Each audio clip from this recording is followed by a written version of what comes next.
Interruption there. Sorry about the interruption there, but I had to switch to my husband's phone. I apparently I'm gonna have to change my phone or delete some memory, or even better yet, get a new card, a SIM card, I think they call it. So, boy, did I take off a little bit too much right there. So, guess what? It's pliable. I can put it right back on. And now, the rolling technique. A lot of times I use this to just shape, and you should see a little face starting to come alive here. I don't know if the lighting is good or not. How's that? So, looks pretty good so far. I'm just going to go ahead and continue rolling. I kind of just like separating her face off. Notice I already said her, and I think it's because I can just see that she's going to be kind of a little delicate thing, probably because the pot's petite and delicate. I mean, to me, it's kind of delicate. So let's see what we do here. Oh, she got a little chubby cheek there. Let's get rid of that. I'm just going to roll it in.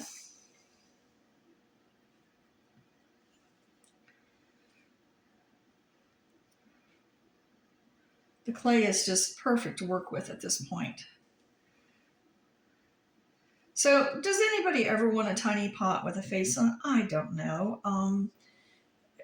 I decided when I started doing my pottery again and my painting and everything I don't do it with the intent that somebody else is going to like it.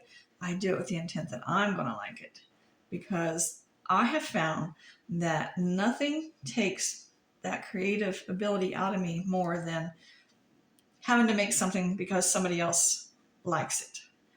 So it is what I like. And as we get to know each other more, you'll probably find out that that's the way I am. I do things probably that a lot of people just think, why? But I'm at that point in my life where I don't worry about what other people think as much. And trust me, I spent a lifetime almost worrying about what other people think, and always trying to do the right thing and be the person other people want me to be. And uh, I can't seem to you can't seem to make everybody happy, because everybody has a different version of what they want you to be and what they expect out of you. So you just kind of say, heck with it. Okay, I hope you can see the little face in there. I got her up a little bit too high there. It's really hard for me to see in this. I've got natural light in here, and it's great, but it's also glaring. So you see I've got a little face started there. And what I did is I took the stick and I just rolled it. So what I'm picturing now is that she's going to need some hair, but we just got to define. I turned her around and there it was. I picked her up just then and I thought, wow, she looks like a little girl. It's a little girl's face. But we're going to get rid of that because I don't want to put a little girl's face on here.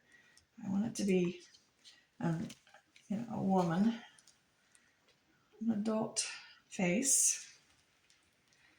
And I am just going to do that by getting rid of some of the chubby cheeks.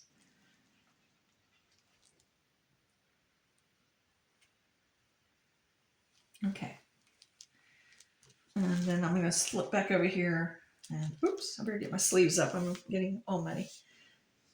I've got a few minutes here to work today, and then I'm going to have to call it a break and run out and pick up my granddaughter at school.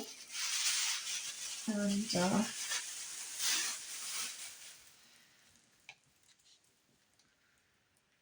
we go. A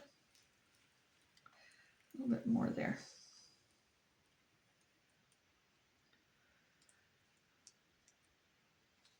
I'm going to slip my finger in there, see if I can see how thick it is. Or sometimes I can tap it and hear it. If it's right there, it's real thin. I can feel it. So that. So I'm going to pause on this. Oh, maybe before I pause, I might want to let's do a little addition here. So I'm going to take the clay, very damp.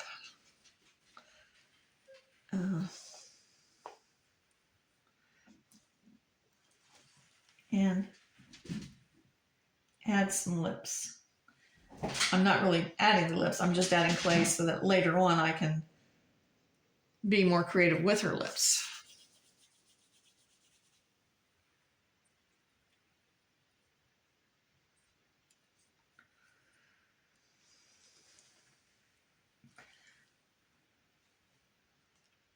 As I said, you can always take it away. It's harder to add it on later. So let's just do this. Looks like a mess.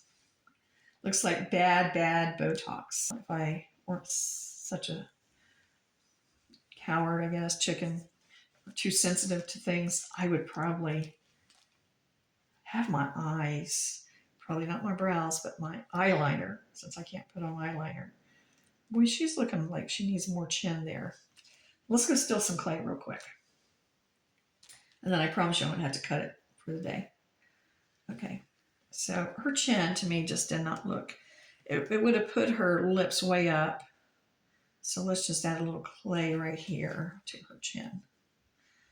I'm gonna dip it a little bit instead of spraying it and push it on there.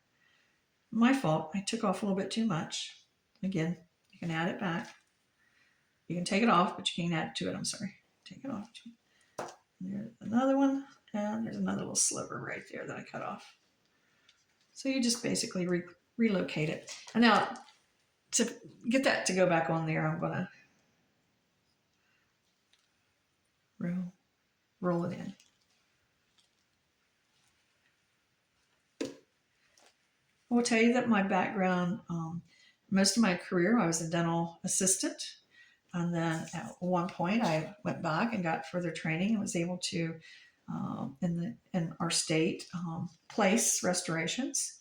And so my job was to basically recreate the tooth. And, you know, teeth are like fingerprints. Everybody's tooth has a different, they have a basic anatomy, but everybody's tooth it has to fit their mouth, their, what we call occlusion when they bite down, and their aesthetics. So working in detail was probably my thing.